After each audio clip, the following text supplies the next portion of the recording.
part of this at Nappywood, Los Angeles Natural Hair and Lifestyle Expo here in Los Angeles. The date is on the 7th. Thank you for attending, and for our online audience who will be watching today. And, thank you. I'd like to welcome everyone for coming. My name is Eugene Kimball. I'm the founder for Nappywood. Founder for International Black Heritage. International Black Heritage started in 2011 in London as a film festival. We went, International Black Heritage was an offshoot of a film that I did called My Nappywoods. And film is a documentary. It was a historic documentary that talks about the hair, the culture, and history of black hair from the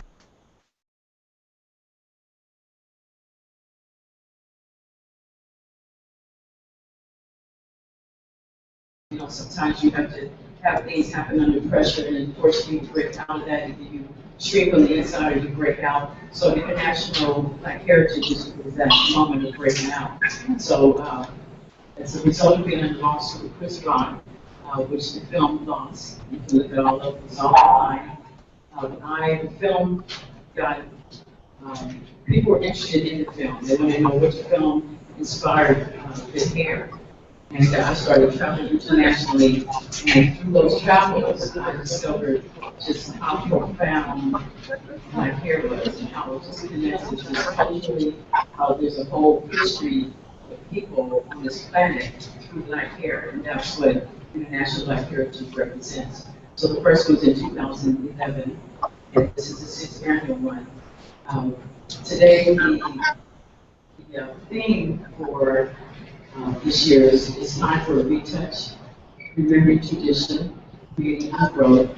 And because this was an election year, I thought it was a great year to deal with laws and legislation. Because those are the things, if we want to have change, those are the things that we need to initiate. And so how can we mobilize?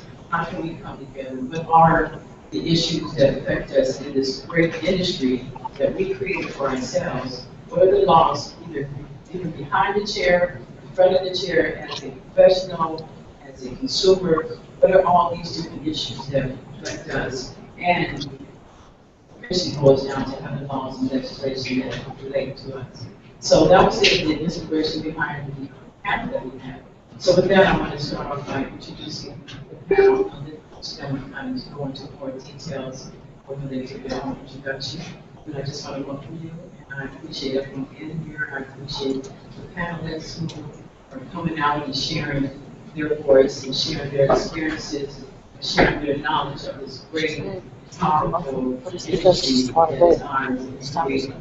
So thank you for being here. I'm going to start with, we have Crystal, who'll be our moderator. Switch the audio. And I'll get Crystal after the introduction.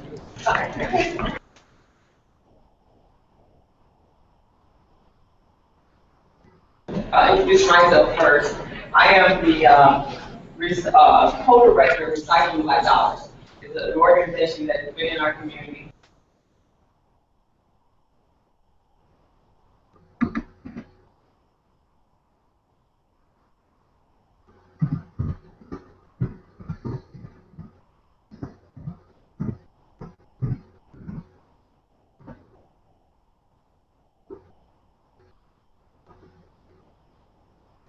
One of the things that are going on in our community today is that we represent $1.2 trillion of the economic wealth that is in this country as of right now. Obviously, our history has shown that we actually, those that are wealthy, are white Caucasians, they got wealthy because of us. So we spend most of the money in as a consumer. That's what we're known as.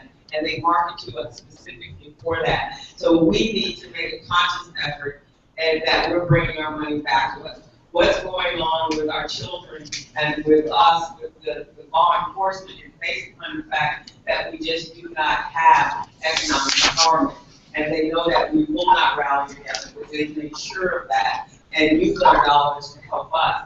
And because we're working in silos and not uniting as one whole people, then we still are not making a hit in what needs to take place. So That's our role. So some of the problems that we have when we talk about supporting Black businesses is, you know, the customer service is this, and this, and this, is always some excuse, or we just don't know where they are. The Recycling Black Dollars has been put in place so that you do know where they are. We have a resource guide that we print every year on our Facebook page.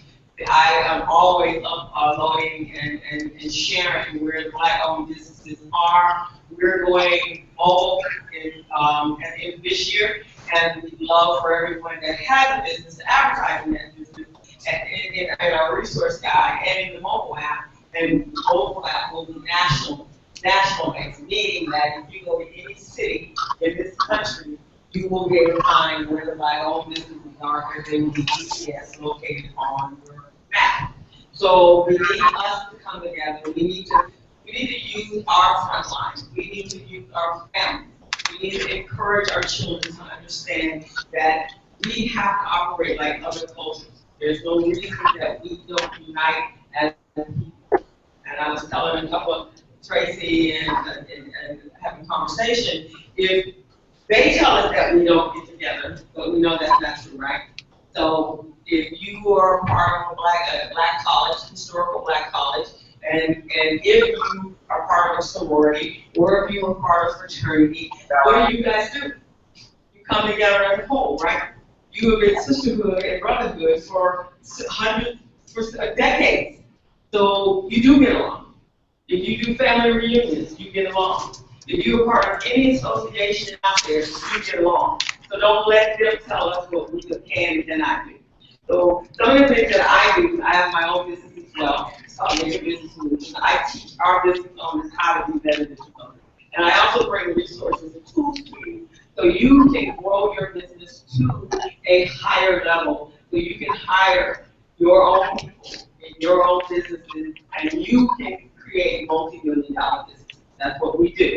We just launched a radio show to bring you resources. It's called Business Zone. We air every Friday afternoon from 3 to 5. So you guys, we have to work together. So that's what I do. So I'm going to introduce our guests, our panelists, and so that they can share with us what they do. So I believe Tamara Johnson-Shealy. Hi, Tamara. How are you? Hey, welcome.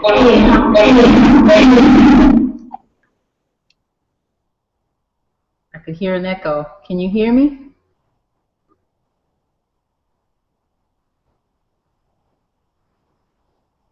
Hello?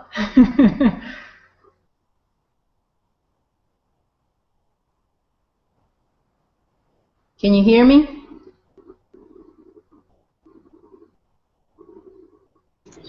Yes, we can hear you. Okay. So in Atlanta, so that right there needs to be celebrated, that she is going to be, she's running for state senator. Fantastic. So let's give her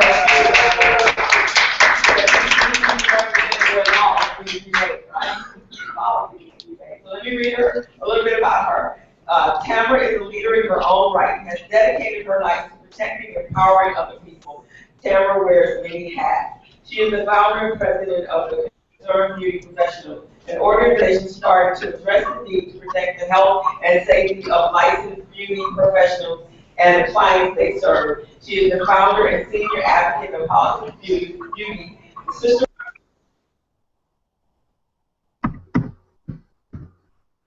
beauty professionals in the political process to strengthen the professional license.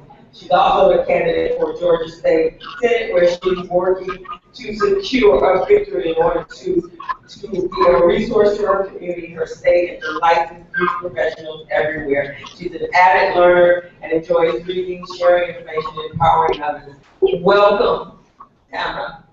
Hey, how are you? Great. So our next panelist is Dr. Kari. Hi. So let's talk a little bit. Let's get to know Dr. Williams. She's the president of the California State Board of Barbering and Cosmetology, founder and CEO of Mahogany Hair Revolution, Salon, and Trichology Clinic, and celebrity stylist. Dr. Kari is a licensed barber, professional hair designer and stylist, natural hair care specialist, educator and consultant on proper hair care and products, board certified trichologist through the American Association of Drugless Practitioners, as well as the founder and CEO of Mahogany Hair Revolution Salon and Trichology Clinic. Welcome. Actually, we have met. Yeah, we're going to tell about the event at our meeting. Yes, at the Lunch and Learn. Yes. Right, I remember all of the wonderful things that you do. So we're going to get to know more about you and you'll go into further detail. It's a pleasure to see you again. Such a small world we live in. You guys know that, right? We're connected by so many, not even 6 degrees anymore. It's like 2 degrees, right? So, and our next is Norvez. What is she? Norvez? Hi, Norvez. And she's she's an MA, she's program director in Black Women for Wellness. Norvez MA serves as a program director with Black Women for Wellness, EWW.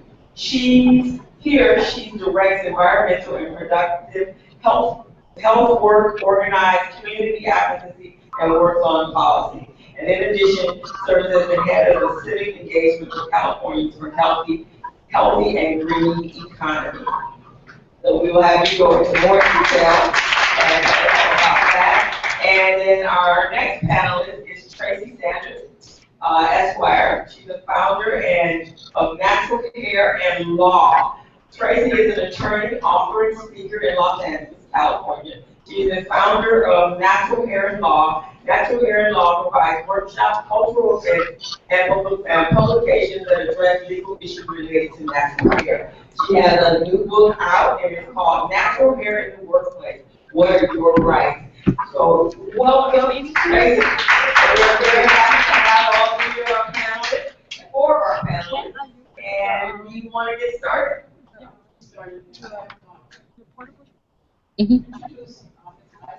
It's in my purse. Oh, okay. Okay. Oh, okay. Well, let me backtrack just a little bit here.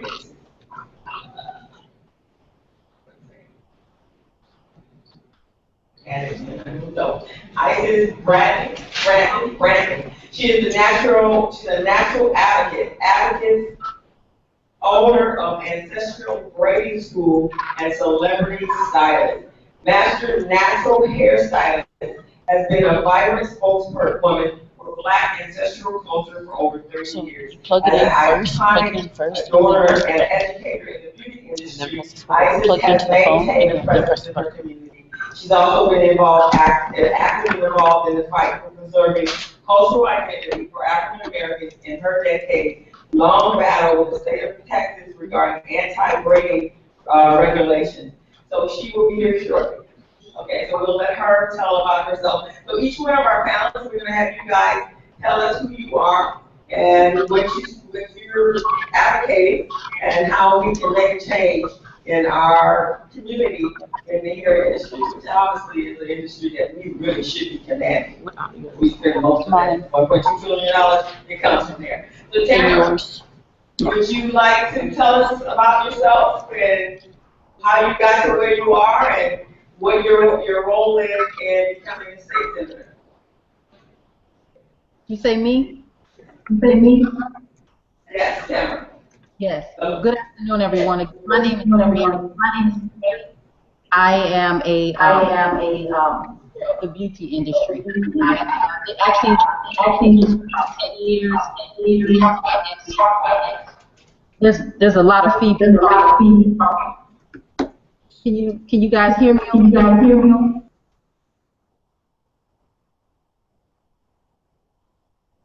Can you hear me now? Now I hear nothing on my end. Okay, so I'm just gonna keep talking. Hopefully you guys can hear me. But again, my name is Tamara Johnson-Shealy.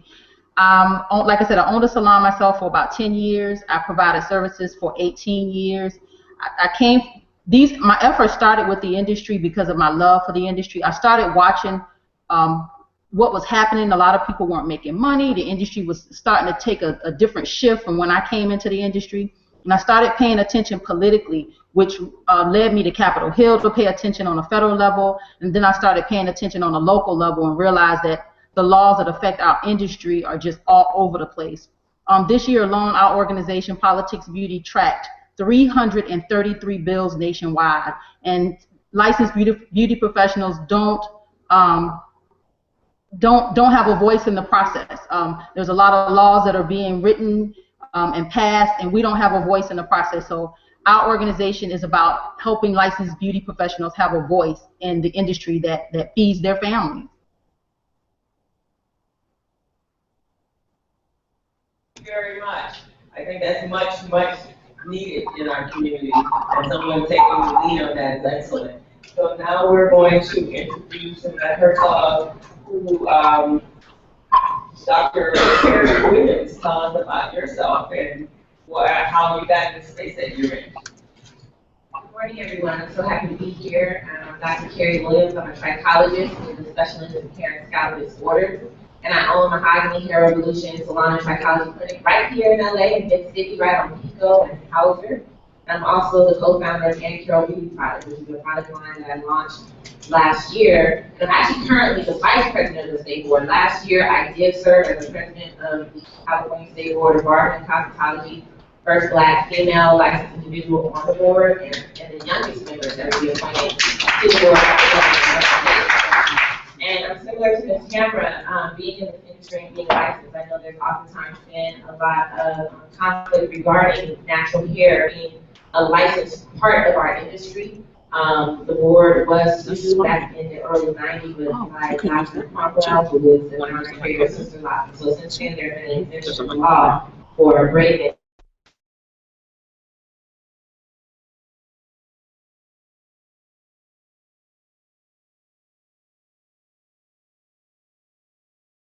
Today, but representing my opinion on licensure in our industry. And I'm actually an advocate for licensure for natural hair and braiding, because I feel that it is important to have that foundation in order for us to build legacy and wealth in our community. And so, in order to not take too much time, I'm looking forward to being able to share some of those ideas, thoughts, and feelings, and how I feel we can most effectively implement licensure within natural hair so that we're not locked out of a lot of opportunities. Because I know for years, and also being a braider before I became licensed and us working out of our homes, that we missed out on a lot of opportunities to really establish wealth, to build businesses, because we're not reporting our income, so we cannot purchase buildings, we cannot do certain things because we're so scared of the law, we're so scared of taxes. So we have to really eradicate those fears and begin to focus on how we build wealth and legacy in our communities. And I personally believe that it starts with licensure. So our next, Rebecca, how you got where you are and what you bring to the hair. Yes, so I'll give a little bit of background about Black Women Wellness and myself. So again, my name is Rebecca, and I am the program director at, I'm the policy director at Black Women Wellness, which is a nonprofit, right, also here, right, in Los Angeles. We are a nonprofit committed to the environment, health, and well-being of Black women and girls.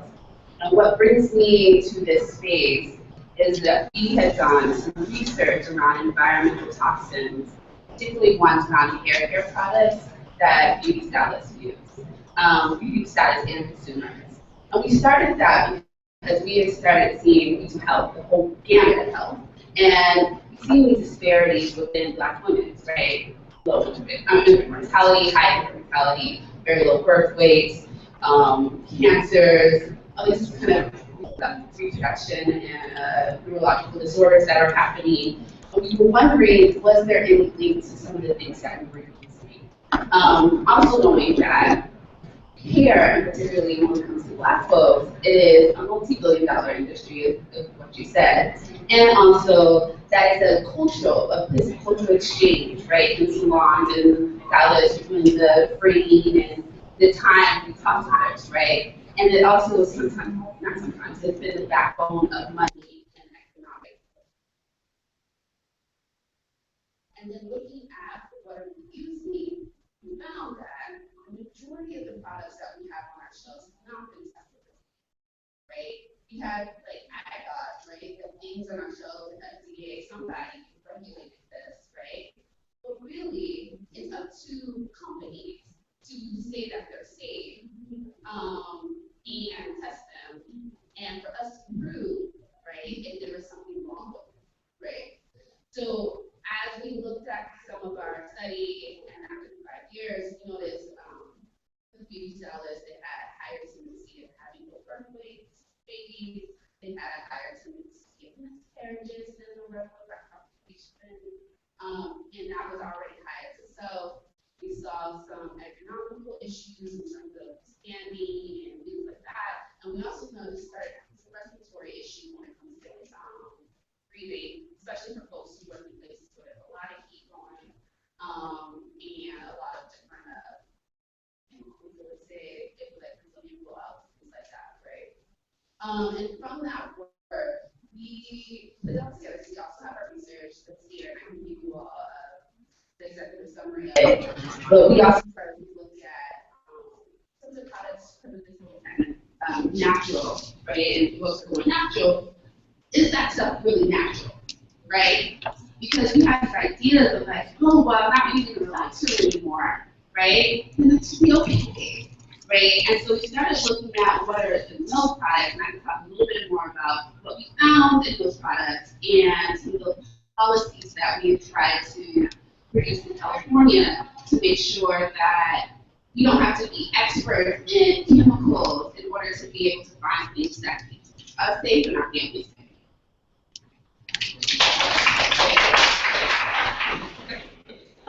Yourself and where you are in the journey in this space, what you're asking. Good morning. Morning. So I'm attorney Tracy Sanders, and my introduction is basically going to follow up with what Kari mentioned in terms of fear related to natural hair in the law. There is a lot of fear, unfortunately. And I think it's because the law has not always been gentle to us as African Americans. So naturally fear hair.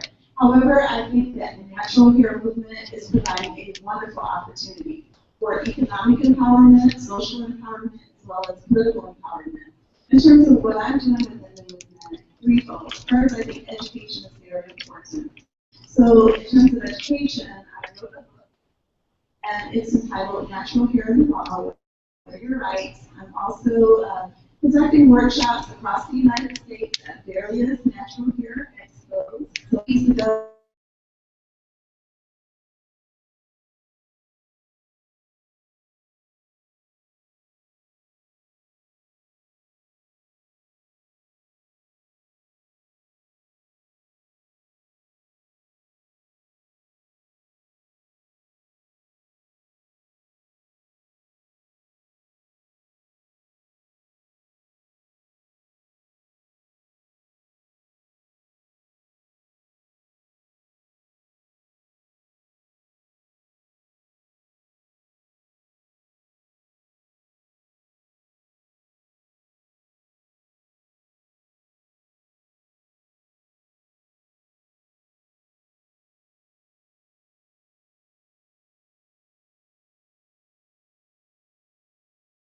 associated with Asians as well as Europeans.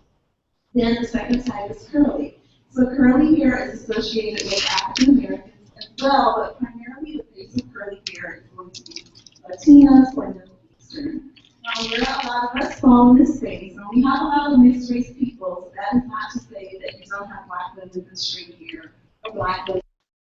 What we want to do today is love ourselves, okay? We understand the term people of color, but I think that we should also not be afraid to love our own. And we are including mixed people because we are one. So I'd like to do something to demonstrate that love. First, straight hair, we don't have any white, Asian people in the room. Next, you have YouTube to turn. What about anyone who would identify with curly hair? Yes. Could you please come Just one forward mic? as well as your friends? Could you tell us your name? And Could you tell us about your hair texture? my hair texture, I would say it's kind of fine and curly. A lot of people think it's thick, but then once you touch it, it's pretty fine. And it's absolutely beautiful. Thank you. Kristen. My hair is going to it's kind of thick, and it's curly but it's soft as well. Now, people similar to my texture, I am definitely kinky, and in fact, I cheated. I will confess. Okay, I'm transitioning. I love having my hair natural, but I'm having problems with the edges, so I put a little bit of relaxant around. And I'm trying to get out of that, so I'm transitioning, and I hope to find someone in LA who can work with me and truly, either you're natural or you're not. Right now, I'm on the fence. I want to go in natural all the way, so please forgive me. But my natural texture is kinky, and I have some volunteers to demonstrate along with me kinky hair. So with kinky hair, you can have afros and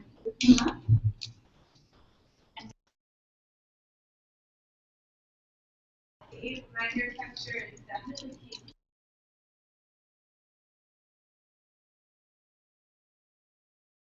Work like an S.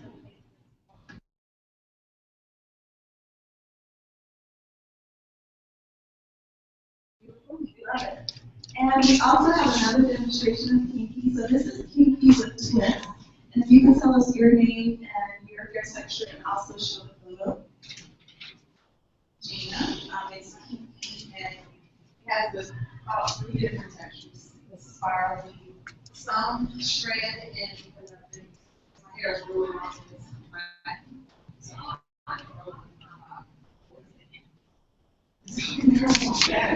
And then other parts. Thank you very much, and we love your hair. And in fact, if I take out my hair texture is very similar to Regina's. So now what we're going to do is I'm going to pass the mic, and I would like for us to all come together. Hold your clothes up. And this is what we need to do in addition to learning the law, to embrace and love all of our sisters. All right.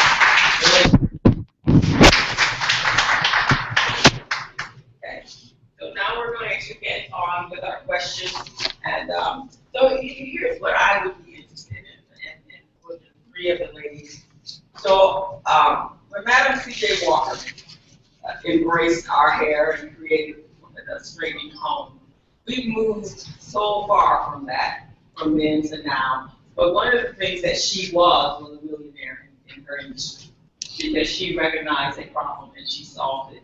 So where are we in that today when we talk about economics? And then we're going to get to the health of that because I really she was also in the health of taking care of the hair. And so many of us have been to, I know I've been blessed with a lot of stylists that had growing hands and nurturing hands, and my hair was always in great care when I was with mine. So can we start with Dr. Kari first on where we were and where we are now, and how can we move back into that space if we're not in that space? Thank you so much. So back when Madam C.J. Walker became a laundry millionaire, of course, we were coming out of slavery into the Reconstruction era, where a lot of the shedding of that slavery identity, there were health issues. And so as slaves, our hands were wrapped, there were scalp issues, hair loss issues. So with her being able to, one, create a product, she actually bought the patent of the hot comb. That's a lot of this information. She didn't actually create the hot comb. She bought the patent of the hot comb. The hot comb, I believe, was actually invented by a Jewish man. And she began to develop hair care products that would help to treat the scalp issues and disorders that a lot of Black women were experiencing at the time. And part of that, of course, was related to political issues, being able to transition to a society that was constantly rejecting us. And in that, using education as a way to build a foundation. Have something, example, like Mary Kay, where she trained women on how to use her product, and we were selling to one another. So we have this foundation of knowing that when it comes to our hair, we are the best people to teach and train one another on how to treat and care for our hair. And as you stated earlier, that's why this industry is so strong. We are the primary consumers of hair care products. Where we are now, I truly believe is we're back in a place where there was a lot of miseducation, misinformation about how to truly care for our hair in its natural state. And of course, there's been a history of how we've worn our hair, whether it was for political reasons or just purely just on choice and ease. We're coming back to a place where wearing our hair in its natural state is more of an option.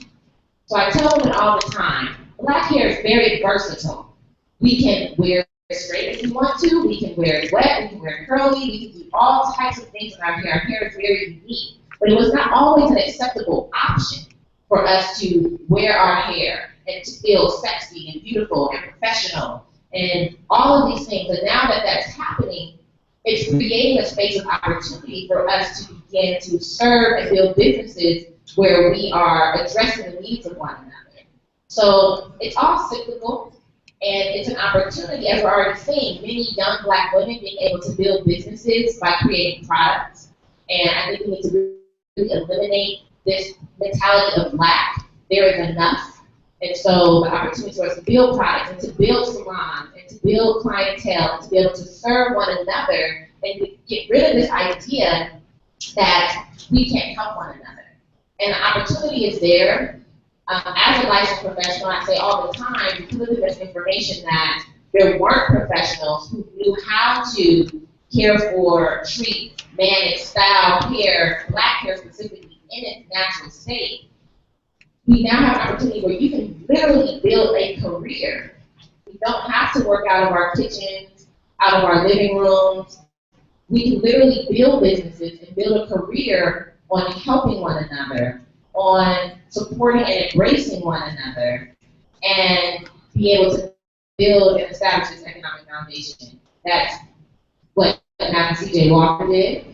And there are a number of entrepreneurs, young, beautiful, black, female, and male entrepreneurs in this hair industry, and there's so much opportunity, and we have to really begin to support one another. And I see that happening. There are so many black-owned businesses that are starting in this industry, and I really do pray that it continues. I believe that it will continue, because natural hair is not a fad. It is not a trend. This is our life. This is how my hair grows. And it's not going to change. And so what I see the shift is a paradigm shift but now it's more of a choice. It's more of an option. And I think that we need to also begin to work on tearing down this divisible language regarding our hair. So Tamara, far as the board of cosmetology, and I know Dr. Kari, you're in that space as well, but is there a difference between the Caucasian? Okay. So I'm wondering is, so I will start with you and then let her get her back.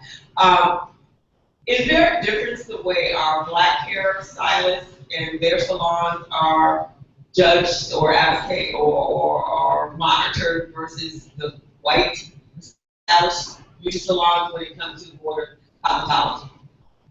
No, so it's the same. Not in the law, so the law is across the board. My question was, is there sometimes there's double standards when how our businesses are run and how others' businesses are run. And I know when I go to conferences, and I go to a lot of beauty and health and hair and beauty and skincare conferences across the country, and I see their businesses are businesses. So I wonder where that break is, why ours are more like a hobby or a gig that we do, and where other cultures, because they're all going to some of the same schools. So where did that break take place, or is there a break? Unmute. Understand the question? Unmute. Unmute. Unmute. Unmute. Tamara, unmute. Tamara? Oh, Tamara needs to unmute.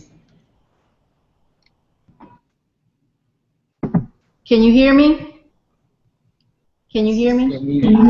Yeah, now we can hear you.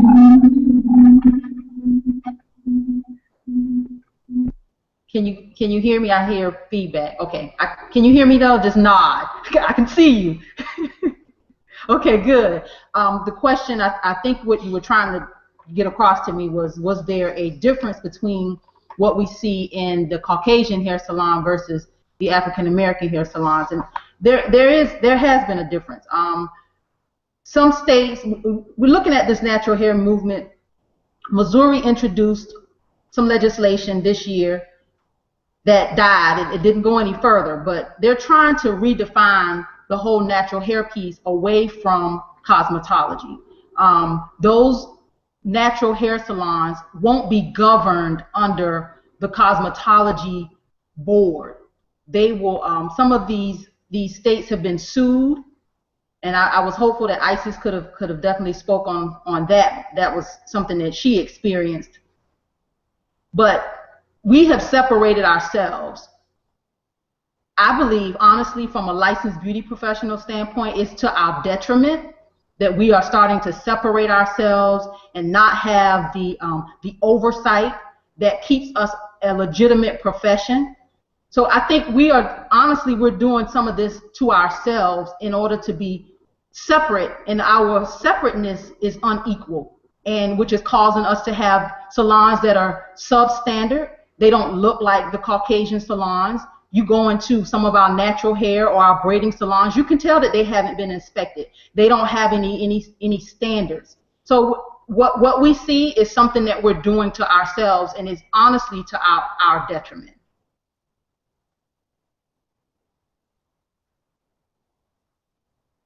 I can't hear you if you can hear me. Okay, am I mute? Okay. I said, I know when I've gone into white salons, I've gone to conferences, you know, they're hiring, there are some that are roof renters, and then there are those that are actually employees of the salon. So the salon is paying them and setting policy and procedures for their salon. And I know, Dr. Kari, that's how you run yours. But then there are a lot that we go in that are just roof rent, and there's no governing body within the individual salons. So therefore, there could be some violations from the cosmetology board, right? Oh, I'm sorry. I have a question about that. Is the, so I've been reading a little bit about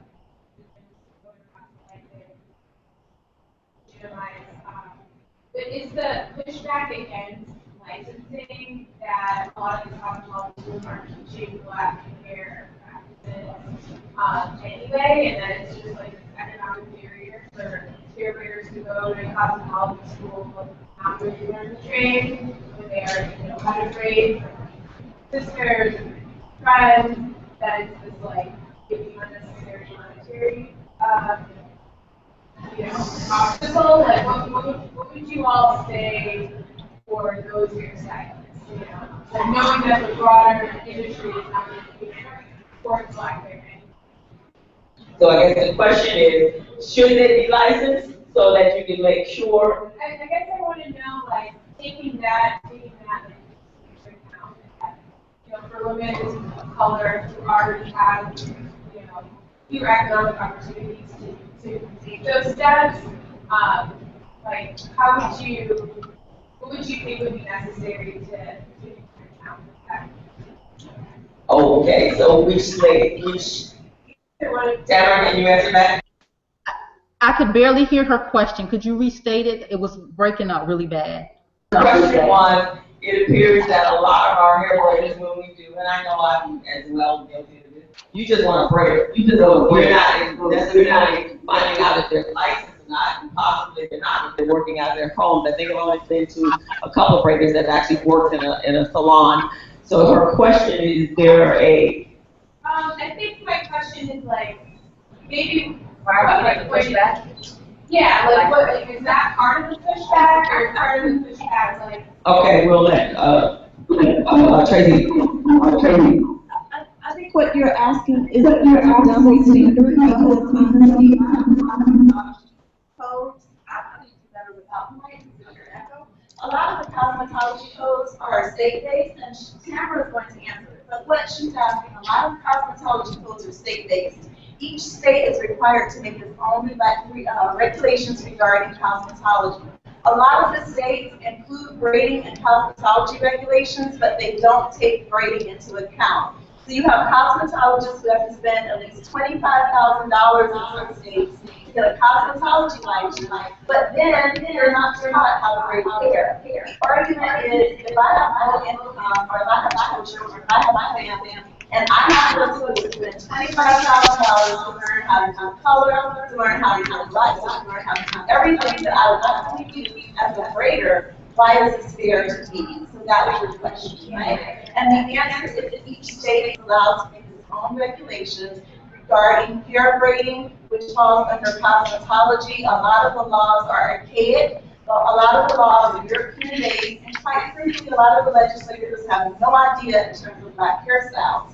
So what we're going to discuss today are some ways that we can help in terms of legislation to include Black hair and Black hair stylists, so the laws are protecting the interests of consumers such as us, as well as being fair to hair braiders who fall under the category of natural hair.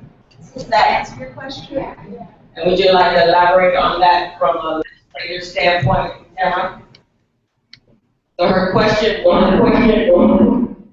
is there the regulation of braiders and being inclusive in the education of cosmetology? And Tracy is saying that it's state-based. Those laws and legislations are state-based. Can you repeat the question one more time, please? The question is the inclusiveness of hair braiders within the cosmetology license. Are they being taught to braid hair? And Tracy indicated that it's state-based. Yes. Hair braiding. Hair braiding is an extension of cosmetology. You got to have a foundation. You got to have some foundational education. You need health. You need safety. You need sanitation. You need foundational education. So we can't break the foundation just to create this lane for natural hair.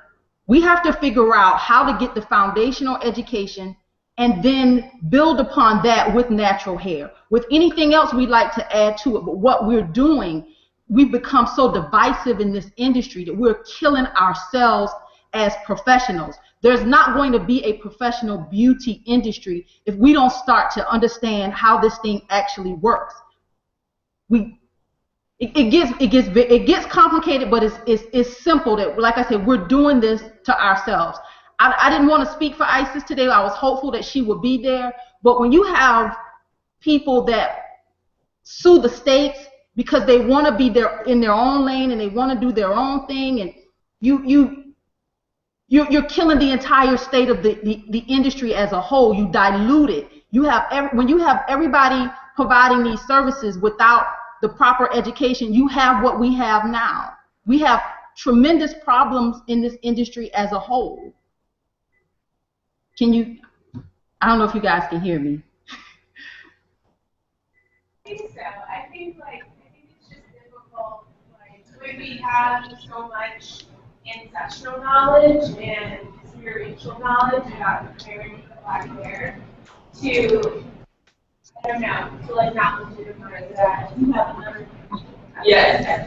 So is it more so as a curriculum base when they, as far as going to school, and maybe their curriculum needs to change as far as the foundation, whereas it's more so based off of our natural hair and start as the basis for us, rather than what the Europeans use in color and all of that stuff, because all of that stuff is harsh on our hair.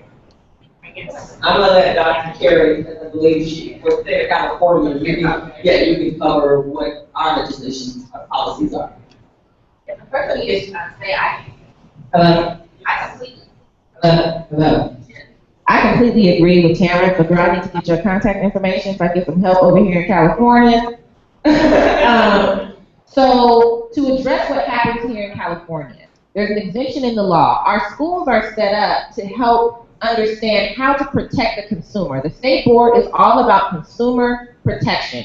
So when you're going to get your state license, you are simply tested on health, safety, and sanitation. They will go through the process to make sure you understand at least the proper process of how to do a particular technique, but their focus is, while you're performing that technique and that task, are you keeping the consumer safe?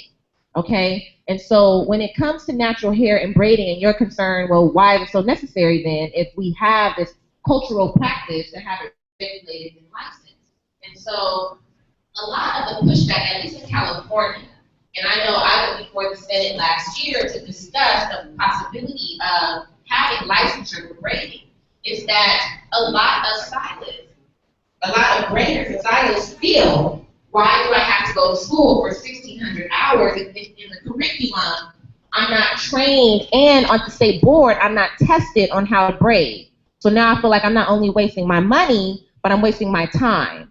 And so my idea and suggestion is, let's not then completely eliminate licensure because of the concern that I'm not being taught how to braid in school. Let's create a separate license that still falls under cosmetology that specifically focuses on natural hair. And I personally believe, at least in California, that's where a lot of the misinformation came through, because people thought, at least when I went before the Senate, that I was pushing for 1,600-hour courses for women who wanted to braid.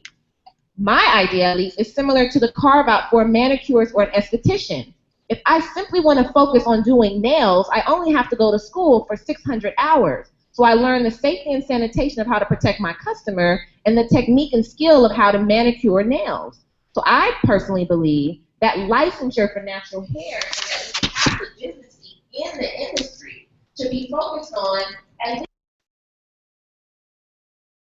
women and men who are interested in caring can learn how to safely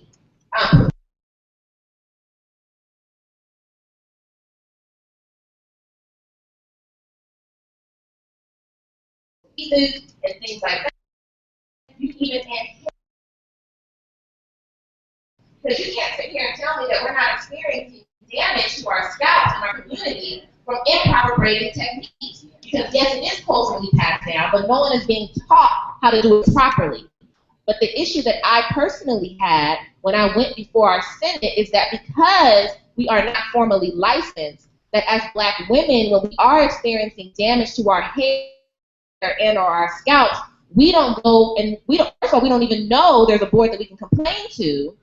And then I also expressed to our government that there's embarrassment and there's shame about the hair loss. So at least in California right now, we're dealing with the roadblock of fear. And as Tamara stated, our legislation, and I'm sorry, I forgot your name, Attorney Tracy Sanders, how she said that the laws are archaic. They just don't know. They don't want to touch it.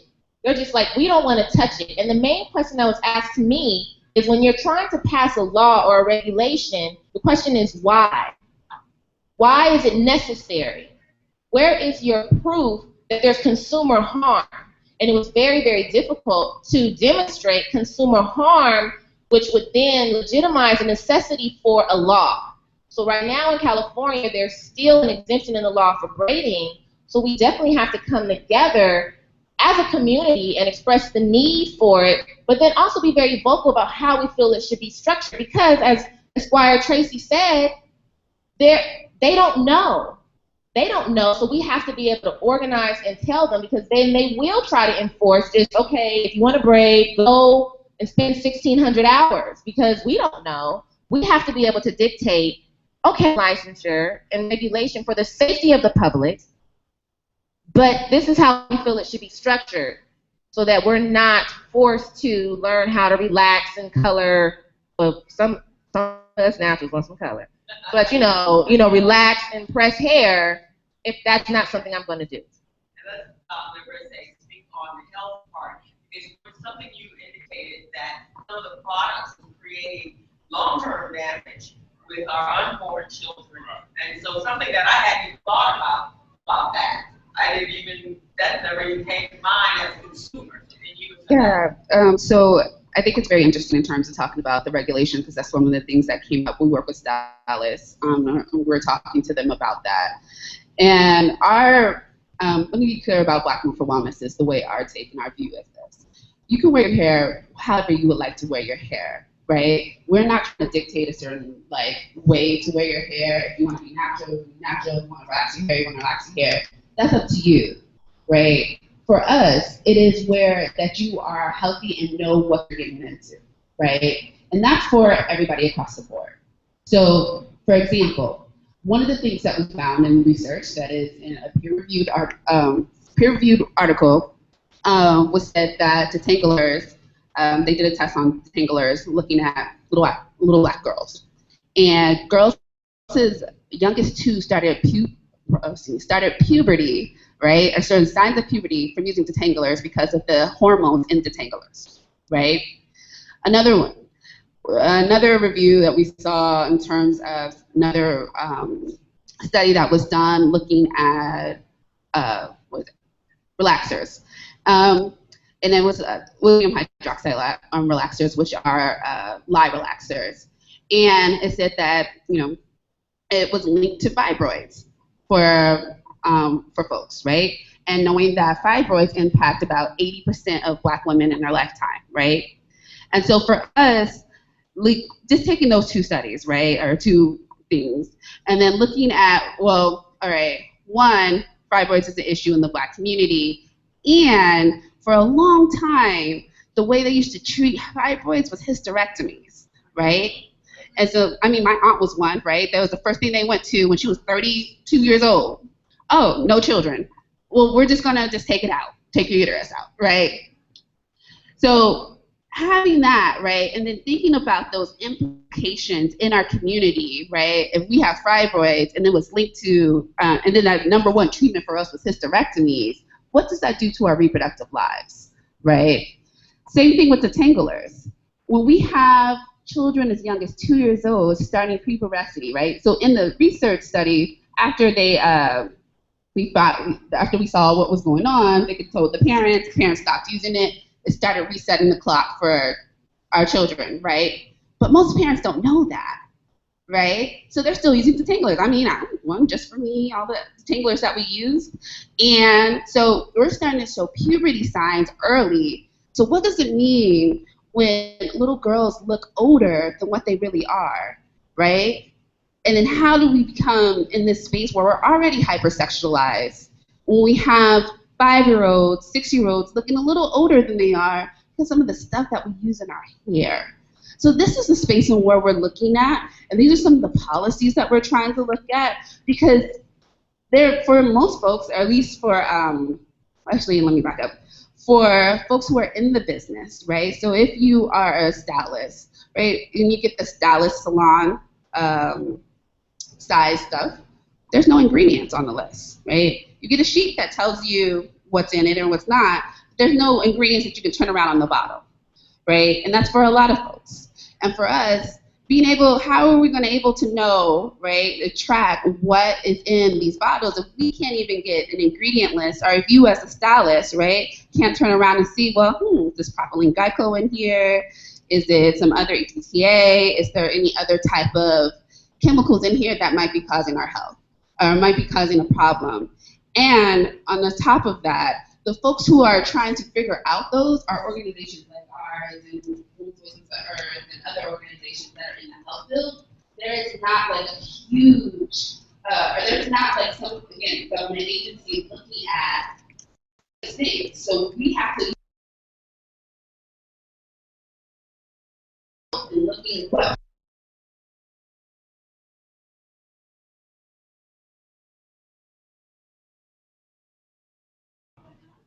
something in terms of the law. So to circle back to what you said, there is a happy medium with the regulation of hair care. It's not all or nothing. You don't have to have an extreme answer in terms of no regulations, because that would be terrible. One reason why I became involved in the movement, I'll share my personal story with you. Actually, so I lived in New York like forever, 15 years, but I grew up originally in South Carolina. But when I lived in New York, we were embracing the natural hair care movement very early on. And so I started doing a lot of braids and weaves. And I actually suffered from, and this is embarrassing, I went through a period of suffering from traction alopecia. If you consistently wear weaves and braids and you are not then taught to treat your scalp, you will actually lose hair. So I went through a period of about 1 year where I could not even, that's why I'm always talking about the edges. Like, I'm so flashy because I finally have edges after like not having edges for 2 years. And it's something that most Black women don't want to talk about because A, it's embarrassing. B, people will think you're not clean. They will think you're not taking care of your hair, you're not washing, you're not shampooing. But the truth of the matter is a lot of natural hair, if you're a stylist, just braid and style and you're not taught how to care for the hair, which causes traction alopecia. And once you're in that zone, as Dr. Kari will probably tell you, then you're out of the realm of a hairstylist. You need a dermatologist or a doctor. So I had to go to a dermatologist. I'm going to be very transparent. I took antibiotics for 1 year because what happens, you don't know that your scalp is like your skin. It's all one unit, and if this becomes infected, you have to get treatment. So I had to do antibiotics, I had to do oxygen treatment, I had to learn about everything related to my natural hair, which helped me to really understand why the law is important. We need regulations. We can't have people simply braiding and not following the law, but at the same time, the law should not be unduly burdensome. So an example is New York State. In New York State, braiders have regulations, but it's not overly burdensome, such as some other states. So with that being said, I will pass the mic on, but I definitely had to share my story with you. And that feeds right into a conversation is how can we inform our consumers? Because just like the nail care industry, when it became regulatory and there was information dispersed out through all the nail magazines, and when you go in, making sure that the tubs are clean and washing, taking your own manicure tools with you, how do we do that in this industry? Because a lot of times this can be redirected by the consumer itself. When you go in and ask questions as to where did you, because I always do, how long have you been braiding hair? Did you go to school? Whatever, especially when they don't tell you when you should stop. I've had braiders and stylists tell me, okay, you need to stop wearing weaves right now because it's taking your hair out. You need a different style, especially when I was doing and then if I did the individual, and you need to take it out more often, don't wear your hair for a whole year in that way. So is there a way that this information can be disseminated to the consumer? And I'm going to ask, no, right there. Okay. So I think there are several ways that people want us to kind of calculate. So we kind of ran to one of our colleagues who are asking folks to take surveys. And our surveys are actually hoping to do a pilot program in Inglewood. And that survey is to look at if we can have, they have where they did this whole in certain cities and see that they have a certificate in the window that says that they're going through these special things, right? The green salons, right? So they're using non-toxic nail polish. They went through all these other things, ergonomics, stuff like that. We're trying to do that for hairstylists. But we're going to try to pilot it in Inglewood. And so that's what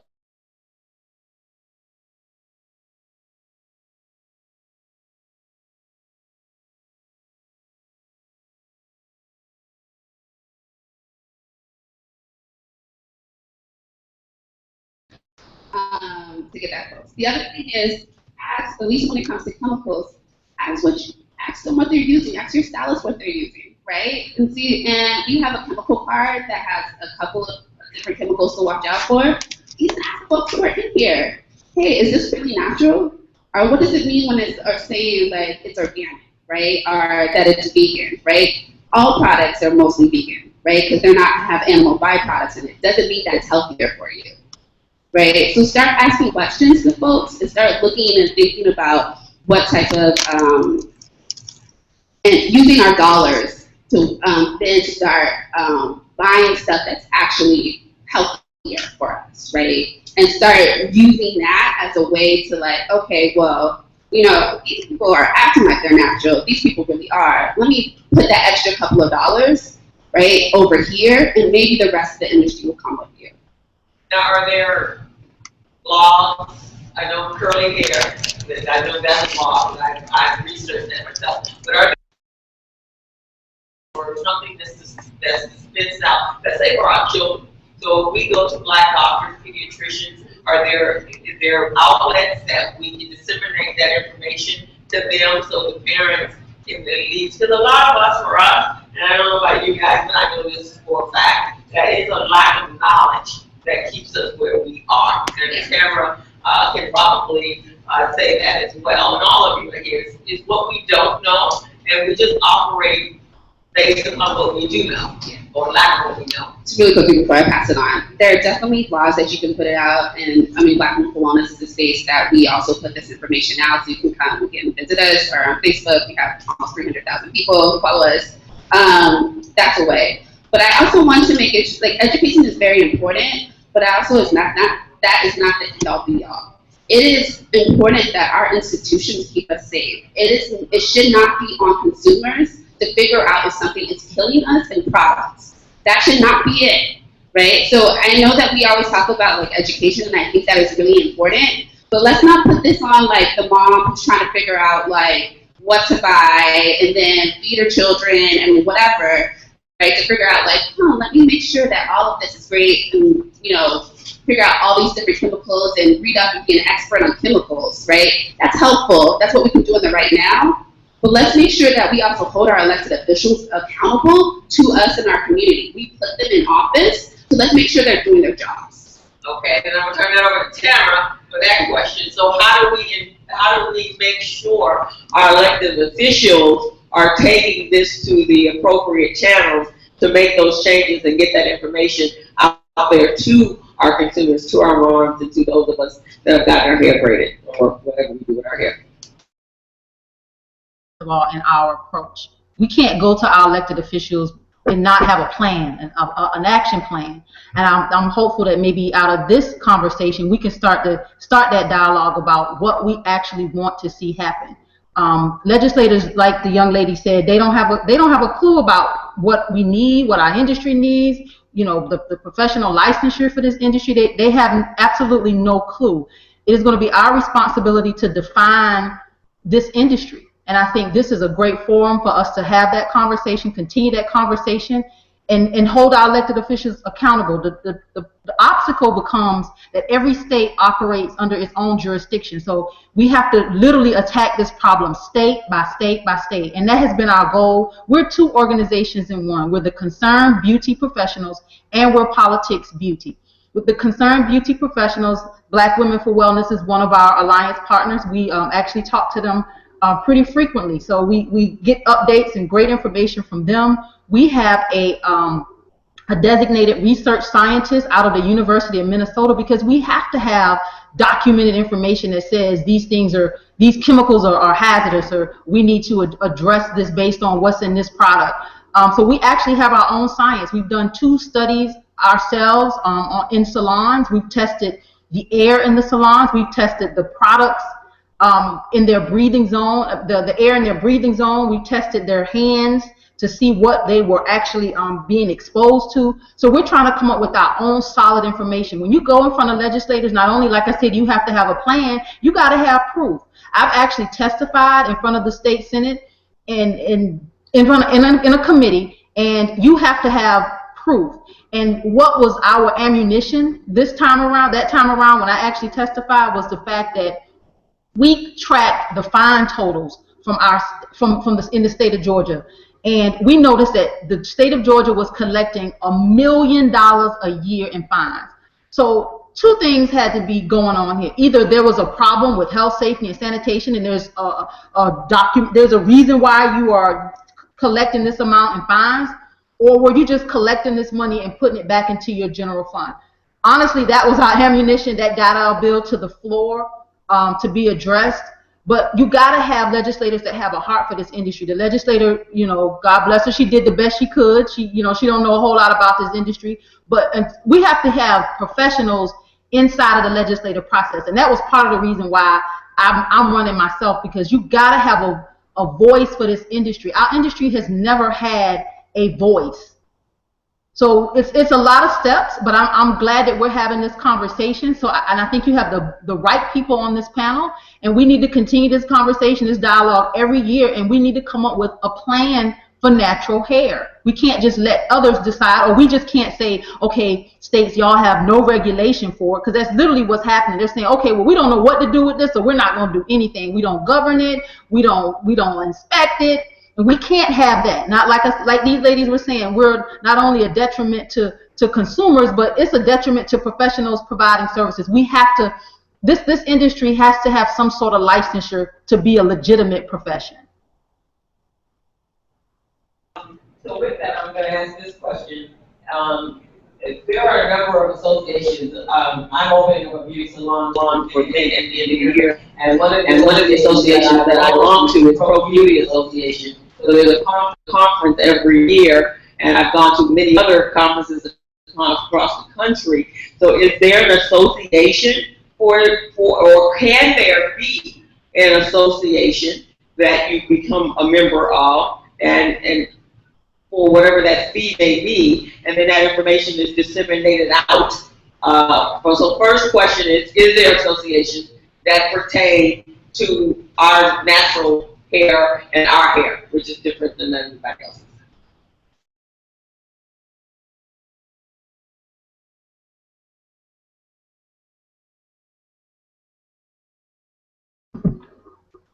Can you hear me? To spas, esthetician, there's so many of them out there for the Caucasian culture. Where can we start something like that if there isn't any? There is a Do you all remember years ago where we had a proud lady standard? Okay. But unfortunately, similar to African American television, anything we seem to create, and please forgive me, I have a diverse group of friends. I'm not saying this in a racist way, but whatever we seem to create, the majority of society tears it down. So I think Proud Lady was then purchased by another group and has now a European edge. Similar to Black television network brought out. And then once the European control, the whole goals will be different. So we had to try that stronger. I don't know. There's another group called Lexington Lexington do research on products, and if you're a fan of organic simulators, you might know that there was an issue in terms of greenwashing, where the standards weren't necessarily organic, so then that company was fined by the state. And then the third thing that we can do, we can partner with environmental groups, because it's an environmental issue, and a lot of times for us as Black Americans to really be taken seriously and to gain power, we have to partner with people that have our interests at heart. I think environmental groups would be interested in helping us. We get a lot of support from Jewish groups because Jewish people have hair that's similar to ours. So I think we could look up advocacy groups and other races that may have similar problems. We could partner with them, and that's how we could possibly get some progress in this area. Okay, Tamara, you would like to respond, and then Yes, I was saying that I couldn't hear her answers, so I think she may have even answered it for me. The sound is kind of coming and going. The young lady with the black dress on, I think she may have answered it.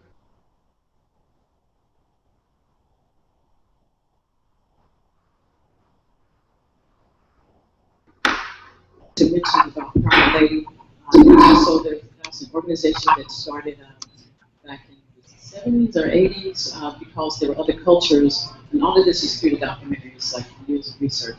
But all the other cultures were okay. Proud Lady was started, I believe, in the 70s or 80s because other cultures were becoming confused with the products that were being distributed. So there would be a product that would come out, it has red, black, and green, it has an afro, a beard, and it would not be an African-American company. So they came up with this concept called Proud Lady and this organization called ABBA, American Health AIDS and Beauty Association, just recently dismantled, okay, because I know the person who runs it.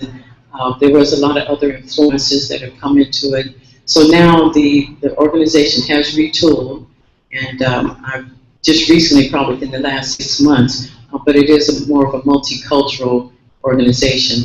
So those are the kind of things that we hope that Nappywood can help facilitate any of these kind of things. I know I've been hearing about other organizations and agencies, but I think that there needs to be a coming together more on a global or on some sort of on an this type of opportunity, a platform, and somebody else's event or show, but somehow all those voices come together and create that. So this kind of leads me into, we're on a sort of a time crunch, we have the rooms. It's a great, great conversation.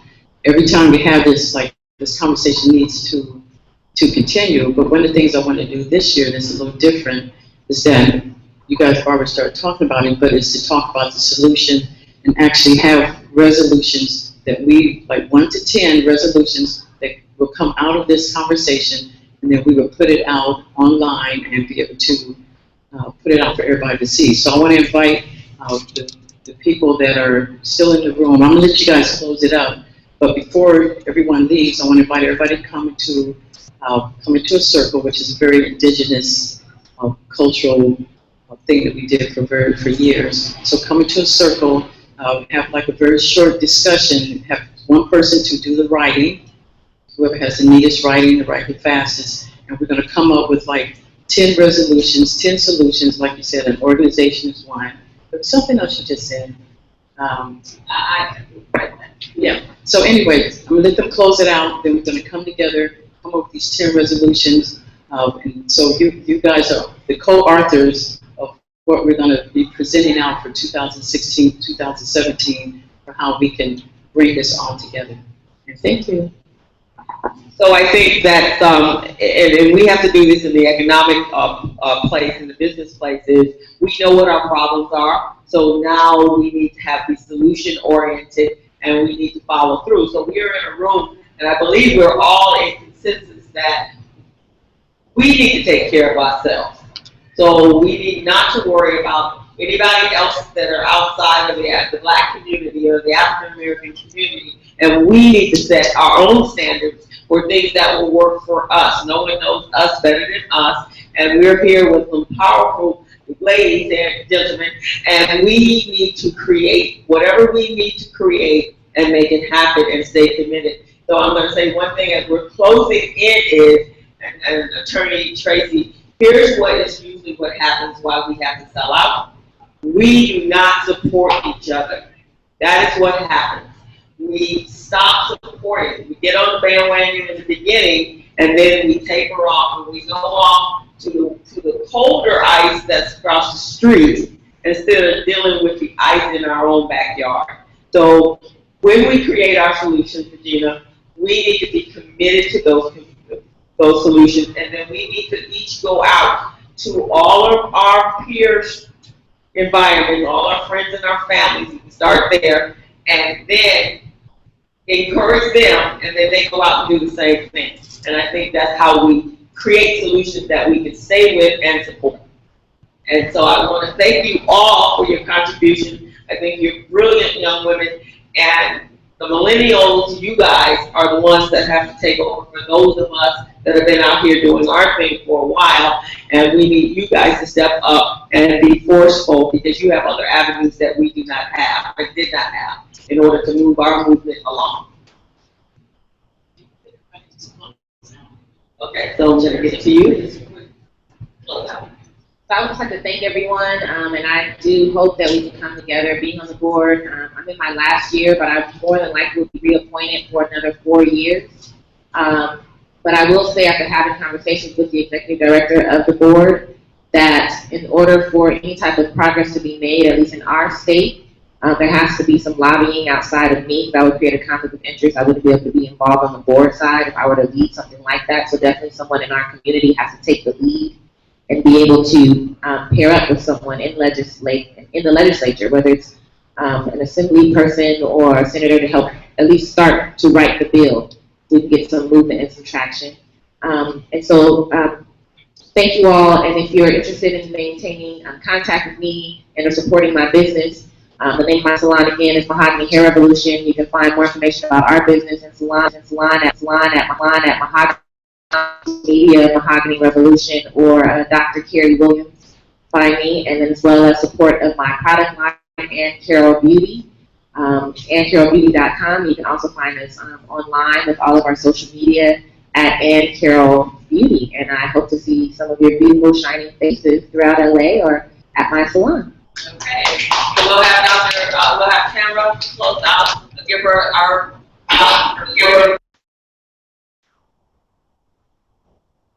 Well, thank you guys for having me. I hope you can hear me. This has been an experience. We are, like I said, we're two organizations in one. We're the Concerned Beauty Professionals and we're Politics Beauty. Our goal is to address the laws, rules, and regulations that govern our industry, state to state, so that we can collaborate and do something nationwide. Again, the Concerned Beauty Professionals, our mission is health, safety, and sanitation for licensed beauty professionals.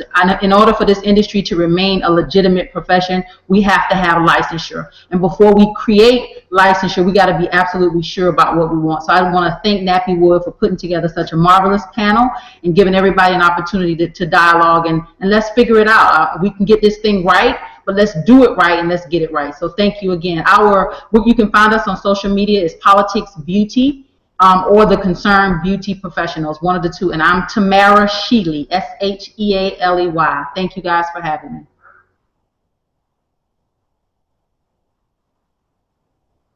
I can't hear you. You were asked if you were going to stay for the solution. Say it one more time. say it one more time. Question. So we're, Lyric is asking.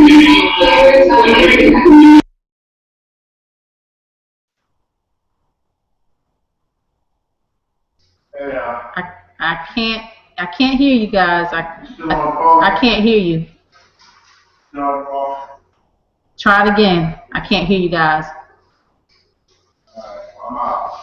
Will you be able to stay for the solution part? Yep, I sure will. If you can hear me, yes. Thumbs up, yes.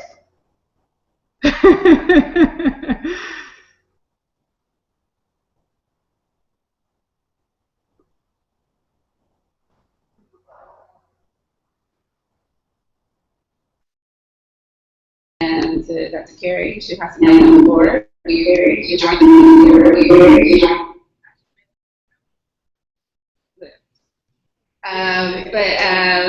so we joined the board with it, and we also write legislation. So and have gotten a various amount of bills passed in California. So I'm looking to Stylist to come and join us and work and partner with us to help us do that type of work. And I also would say, please check out Black and Salon. We have a booth over here. You can get some of the report, get some more information. You can look up some of the chemicals. Connect with us online at bwwla.org and are on Facebook, Twitter, Instagram, Snapchat, and Pinterest. We are on all of those. I only really do Facebook because I'm a lot older than I look. And then, yes. And then also knowing that you have to also be a part of the change, right? So the resolutions, you have a sister woman in Georgia, she probably needs some money, right? Y'all can we can spend some $5 on hair products. We can spend $5 on making sure that she has some money to run a campaign, right? And we also need to uplift and support folks who are running for our best interests, not only for hair care products, but for Black communities, right? So let's look into that, hold our elected officials accountable, and if you would like to talk about that, I'm all into politics later. Come find me or come find our booth. So the funny story is I came prepared today to discuss education discrimination related to natural hair. You all probably heard about the case in Kentucky. Well, based on recent internet research, reportedly the school in Kentucky is going to lift the ban and natural hair will not be restricted. So our voices matter, and I am always the one to say that I love my people. I think we work together. I think we support each other, and that is a beautiful example. And I also wanted to discuss today the issue of natural hair in the workplace, and that's what my book is about in terms of natural women being able to wear their afros, their sister locks, their dreads. And I've also heard that you're not supposed to use the word dread, so I'll just say locks. But however it is, the hair that is growing out of your scalp, the right to wear that at work, you have to balance that with the company's dress code and grooming policy. Unfortunately, we don't have time to really get into the discrimination issues, but I'm happy that I was able to provide commentary related to licensing and everything it is that we need to do to move forward. So have a wonderful day. And so I'm going to close, Regina, with, for the month of September, I am going to offer my radio show, The Business Zone, and have you guys come out and be able to talk about the issues. So for each week, we on it every Friday afternoon from 3 to 5, and we will address the issues so that we can get out there. And then we'll have video, and then we can send that out using all our social media outlets. I got 14,000 hits on one show episode, my first episode. So we can get it out, and I use everywhere, Africa, the entire United States, and Canada. And so we can do the same thing. So if you guys are open to that, I'd love to have you on the show, and we can continue the conversation and get the message out on a broad stroke. Okay, so we want to thank everyone, and we're going to conclude. Yes.